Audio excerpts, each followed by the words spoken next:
Sunday story telling time. లోపల ఒకటి ఏంటిదంటే రుణము అనేది ఒక కథ చెప్పుకుందాం ఫ్రెండ్స్. ఇది ఒక చోట సేకరించాను, నేను నా సొంత మాటల్లో మీ ముందు ఉంచుతున్నాను. ఏంటంటే ఒక యోగీశ్వరుడు ముని రోజు ఏంటంటే కాశీ లోపల మణికర్ణికా ఘట్టంలో రోజు స్నానం చేస్తూ తెల్లవారుజామునే వచ్చి స్నానం చేసి సూర్యుడికి పూజలు చేయడము వాళ్ళు ఉంటుంది కదా, తెల్లవారుజామునే వాళ్ళు సదాచారాలన్నీ పూర్తి చేస్తూ ఉంటాడనమాట. అయితే అప్పుడు ఏంటంటే ఒక యోగీశ్వరురాలైనటువంటి ఒక చింతామణి, ఆమె కూడా ఏం చేస్తుందంటే ఆమె కూడా వచ్చి రోజు అక్కడ నదిలో స్నానం చేసి మణికర్ణికా ఘట్టంలో వెళ్తూ ఉన్నప్పుడు ఈ యోగీశ్వరుడు ఎదురుగుండా వచ్చినప్పుడు ఆమె పోయి అతనికి దండం పెట్టి అప్పుడు అతను ఆశీర్వదించకపోతే అప్పుడు ఏమనుకుంటే ఎంత యోగీశ్వరుడైనా, నాకంటే తపస్శాలి అయినప్పటికి కూడా ఆమె పేరేంటంటే చింతామణి అనమాట. అయినప్పటికి కూడా నన్ను ఏదో ఒకటి చేయాలి కదా, ఆశీర్వదించలేదని మనసులో చాలా బాధపడుకుంటూ ఇంటికి పోతుంది. ఎన్నిసార్లు ఆ యోగీశ్వరుడు ఎంతసేపు ఆయనలో అహం కాదు, ఆయన ఎంతసేపు ఏంటంటే పరమాత్మ ధ్యానమే చేస్తూ ఉంటాడనమాట. ఓం నమ శివాయ అనుకుంటూ వస్తాడు, ఎటూ చూడడు, అన్ని మంత్రాలు చదువుకుంటూనే వస్తాడు. వచ్చి మళ్ళీ అదే మంత్రాలు చదువుకుంటూనే స్నానం చేస్తాడు, వెళ్ళిపోతూ ఉంటాడు. అయితే మీకు ఏంటంటే మనసులో ఈయనకి ఇంత అహమా, నన్ను ఎందుకు ఇలా వేశాడు అని మనస్సులో పెట్టుకొని ఆలోచిస్తూ ఉంటే అదే ఊరిలో ఒక చర్మకారుడు అంటే చెప్పులు కుట్టే అతను ఉంటాడు. అతనికి పిల్లలు పుట్టారు, పెళ్ళి ఒక 15 సంవత్సరాలు అవుతుంది. అయితే అందరు ఏమంటారంటే ఈ చింతామణి దగ్గరికి పోతే ఎవరికన్నా ఏమైనా సమస్యలు ఉంటే, కష్టాలు ఉంటే పోతే అందరి కోరికలు నెరవేరుస్తుందని అందరూ అంటూ ఉంటారు. అయితే తాను కూడా ఒకరోజు ఈ చర్మకారుడు ఆమె దగ్గరికి పోతాడు. పోయి, అమ్మ, నాకు పెళ్ళై 15 సంవత్సరాలైంది, పిల్లలు పుట్టట్లేదు, నా భార్య చాలా బాధపడుతుంది, నేను కూడా చాలా బాధపడుతున్నాను, మరి ఎలా నాకు పిల్లలు పుట్టాలంటే నేను ఏం చెయ్యాలమ్మా? అందరికి చెప్తున్నావు కదా, నాకు కూడా ఏదైనా ఉపాయం చెప్పమని శరణు పెట్టుకుంటాడు. అప్పుడు ఈమెకి ఏంటంటే తక్కువనే జ్ఞాపకం వస్తుంది. ఏమొస్తుంది, ఆ యోగీశ్వరుడు ఉన్నాడు కదా, నన్ను ఇలా చేశాడు కాబట్టి అతనికి నేను ఏదో ఒకటి చెయ్యాలని మనసులో పెట్టుకొని ఆయనకి ఏం చెప్తాను, నేను ఒకటి చెప్తాను నీకు, నువ్వు ఇలా చేసినట్టయితే నీకు సంతానం కలుగుతుంది, చక్కటి కొడుకు పుడతాడు. ఏంటిది అంటే, నువ్వు ఎలాగ చెప్పులు తయారు చేస్తావు కదా, చక్కటి చెప్పులు తయారు చేసిన తర్వాత వాటిని తీసుకొని పోయి అక్కడ మణికర్ణికా ఘట్టం దగ్గర నది పరిసర ప్రాంతాలల్లో దాన్ని ఆ కొత్త చెప్పులను ఆ ఎదురుగుండా పెట్టు.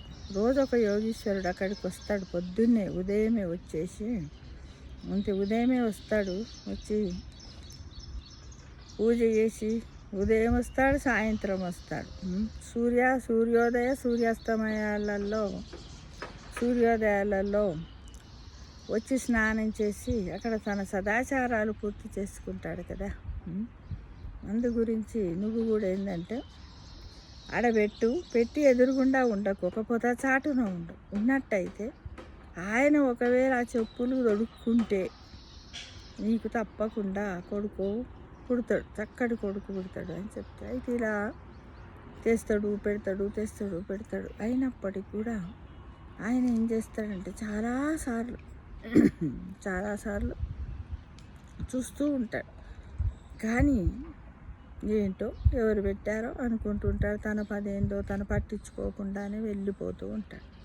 తర్వాత ఏమైపోయిందంటే ఇలా కొద్ది రోజులు కలిసి ఒక రోజు ఎందుకో ఏమో ఆ యోగీశ్వరుడు ఏం చేస్తాడంటే పొద్దున్నే లేచి, ఆ రోజు శిష్యులు ఎవ్వరు రారు, తనే లేట్ అయిపోయింది, దబా వచ్చి ఆ కాశీలో ఉన్నటువంటి మణికర్ణికా ఘట్టంలో స్నానం చేసి పోతూ ఉంటాడు. అప్పుడు ఆ రోజు చాలా ఎండలు ఉంటాయి.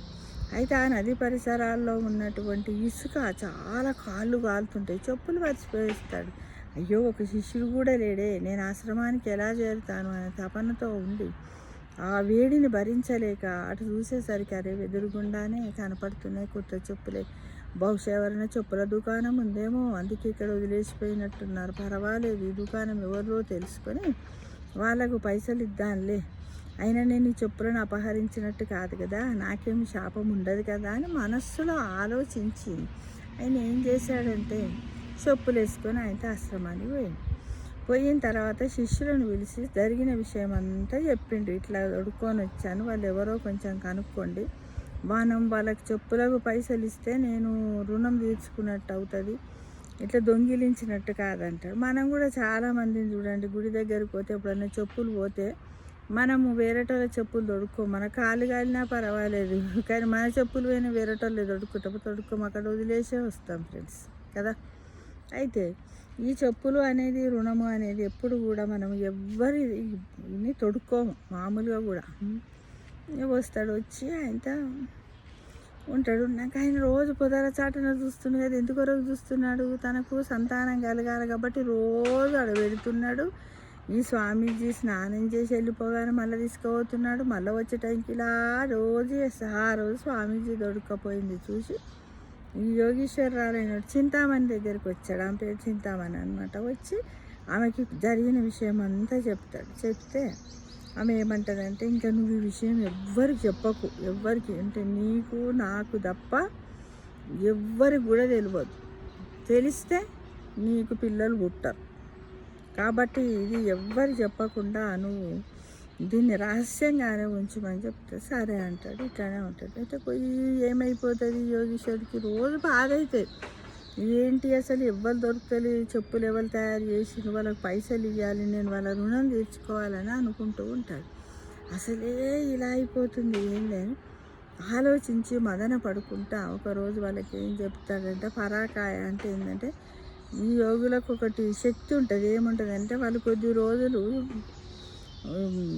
అంటే యోగ నిద్రలో ఉండి వాళ్ళు వాళ్ళంతర వాళ్ళే మరణాన్ని తెచ్చుకోవచ్చు, మళ్ళీ పోయి తిరిగి మళ్ళీ వస్తారనమాట. దీన్ని పరాకాయన అంటారు. అయితే సరే అనుకొని అంటే ఇతరుల యొక్క దేహంలో ఉండి వచ్చేది వీళ్ళకు ఒకటి ఉంటుంది అనమాట. వీళ్ళకొక ఏంటిదంటే వీళ్ళకొక ఆశీర్వాదం లాంటిది, వీళ్ళకి అలా చేసే అటువంటి శక్తి వీళ్ళకు ఉంటుంది, వీళ్ళకు దివ్య శక్తి.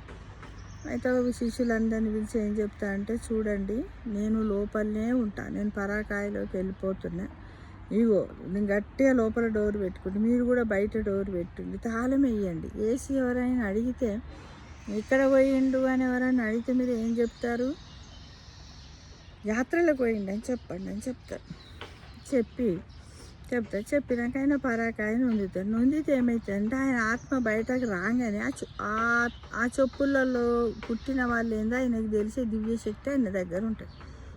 ఆయన శరీరం ఎప్పుడైతే ఆత్మగా మారిందో వెంటనే ఆ చెప్పులు ఎక్కడ ఎవరు కుట్టిరు ఎవరు అనేది తెలిసి అప్పుడు ఏంటంటే వాళ్ళ ఇంటికి పోతాడు. పోయి వాళ్ళ భార్య యొక్క శరీరం లోపల, వాళ్ళ భార్య యొక్క గర్భంలో వాళ్ళ కొడుకుగా జన్మించడానికి అందులోకి వెళ్ళిపోతాడు.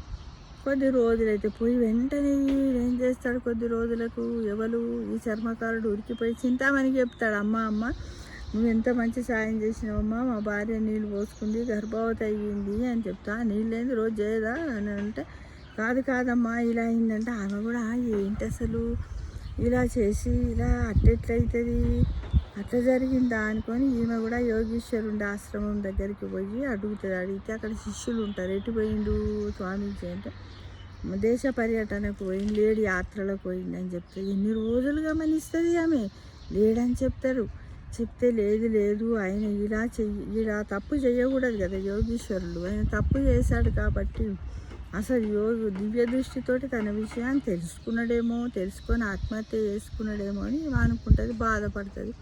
నా వల్ల ఒకరికేమో లాభం జరిగింది, ఇంకొకరికి చేయరాని తప్పు నేను చేశాను, నిజంగా నేను ఆ స్వామీజీ చేసిన పనికి నేను క్షమిస్తే అయిపోయేది అని చాలా బాధపడుకుంటుంటాడు. కొద్ది రోజుల తర్వాత చక్కటి కొడుకు పుడతాడు. ఎలా అంటే చాలా బాగుంటాడు అనమాట, మంచి కొడుకు పుడతాడు. వాడు 8 సంవత్సరాల వయసుకు వస్తుంది. వచ్చిన తర్వాత అక్కడ ఈ చర్మకారులకి ఏంటంటే ఆ రాజ్యం లోపల రాజు ఉంటాడు కదా. రాజు ఏంటంటే వీళ్ళందరికీ నెలకోసారి 2 నెలలకోసారి ఇప్పుడు పెట్రోలింగ్ తిరిగినట్టు అప్పుడు ఏంటంటే వాళ్ళు 3-4 సార్లు మనుషులను లేపేవాళ్ళు అనమాట. దండోరు వేసేవాళ్ళు. దొంగలు వస్తున్నారు జాగ్రత్త, 1వ జాము 2వ జాము 3వ జాము అని ఇలా దప్పు కొట్టుకుంటూ రాత్రంతా ఒకరు కాపలా కాసేవారు రాజ్యం. అంటే ఎక్కడి నుంచి శత్రు రాజులు వస్తారు, ఎక్కడి నుంచి ఎవరు వస్తారు అని అట్లా కొంత మేలుకొలిపితే అందరు ఉంటారా కానీ ఎవరో కొద్దిమంది అయినా మేలుకతో ఉంటారని ఉద్దేశం చేసి అయితే ఈయనకు వస్తుంది ఈ చర్మకారునికి కూడా దండోరు వేయవచ్చు. అయితే ఈయనకు ఒక క్లోజ్ ఫ్రెండ్ ఉంటాడు, స్నేహితుడు. వాళ్ళ కొడుకు బిడ్డ పెళ్ళి ఉందని పత్రిక పంపి నువ్వు తప్పకుండా రావాలి, అందరిని తోలుకొని నువ్వు వస్తేనే మన స్నేహానికి అర్థం ఉంటుంది అని చెప్తాడు. చెప్పేవరకు నేను చేస్తాడు ఎలా లేక నాకు ఈ 2 నెలలకోసారి వచ్చేది ఇది వచ్చింది, ఇప్పుడు నేను ఎలా చెయ్యాలి అనేది నేను చాలా మదన పడుతుంటాడు. వాళ్ళ కొడుకు 8 సంవత్సరాలు ఉంటాడు, భార్య ఉంటుంది. భార్య అంటది నేను వేస్తే తింటే నువ్వేం వేస్తావా, మా ఆడవాళ్ళు వేస్తారా, దప్పు కొట్టుతారా అట్లా అని అంటారు. ఏమి లేదు 1వ జాముగా అయింది, జాగ్రత్త, దొంగలు వస్తున్నారు, తస్మాత్ జాగ్రత్త అని అట్లా తెల్లవారి వరకు 3 సార్లు కొట్టాలి, డమ్ డమ్ డమ్ అని దప్పును కొట్టాలి.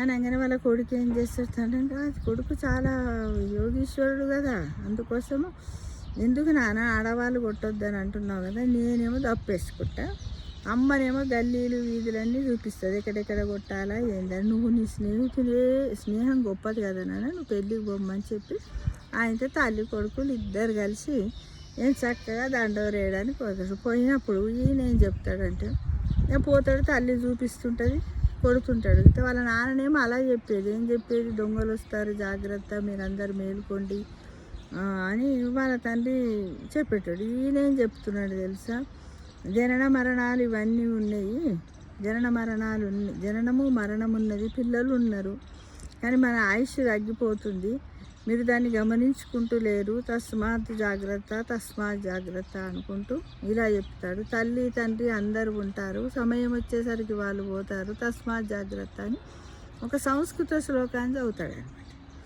అప్పుడు ఆ రోజు ఏమైపోతుంది, రాజుకి నిద్ర పట్టదు. నిద్ర పట్టక రాజు ఏం చేస్తాడు, పైకి తనకున్నటువంటి తన భవనంలో పైకి ఎక్కి అటు ఇటు ప్రచారాలు కొడుతుంటాడు. అప్పుడు ఈ అబ్బాయి చెప్పినటువంటి సంస్కృత శ్లోకాన్ని విని అబ్బా ఎవరు అసలు మన ఊర్లో ఇంత సంస్కృత శ్లోకాన్ని చెప్తున్న దండెవర వేస్తున్నారు ఎవరు అని అనుకుంటాడు. అనుకొని తెల్లవారి ఇట్లా 3 అయిపోయి ఇంటికి వస్తాడు. ఇంటికి వచ్చిన తర్వాత వాళ్ళ తల్లి ఉండి ఏంది నాన్న నువ్వేమో చెప్పి నాకు అర్థం కాలేదంటే, నేను వేరే భాషలో చెప్పినది నాన్న చెప్పిందే నేను చెప్పినంటే తల్లి అవునా అంటారు. ఎందుకంటే నువ్వు తప్పు చెప్తే మళ్ళీ రాజు నిన్ను దండిస్తాడు బిడ్డ అంటారు. ఎందుకంటే లేక పుట్టిన కొడుకు కాబట్టి వాళ్ళకి చాలా ప్రేమ అనురాగాలు అన్నీ ఉంటాయి అన్నమాట.